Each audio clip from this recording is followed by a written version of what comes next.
Good evening friend, কি করছো সবাই? আমি তো প্রচন্ড গরম, তাই ছাদে এসেছি ঘুরতে। ঘুরতে বলতে এই তো, এই দেখো আমার মেয়ে পিহু দুষ্টুমি করছে, আর ছেলে বাবুসোনাকে নিয়ে আমরা ছাদের মধ্যে ঘুরতে এসেছি। কি ঘুমালো আজকে দুপুরবেলা, জানো? এত ঘুমায়, সারাদিন ঘুমায় আর খায়, আর এত দুষ্টু।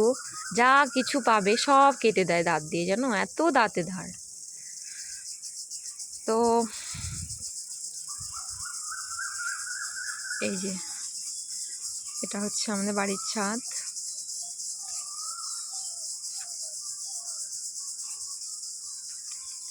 এত গরম পড়েছে না, কি বলবো, প্রচন্ড গরম। হুম, এটা হচ্ছে আমাদের বাড়ির রাস্তা।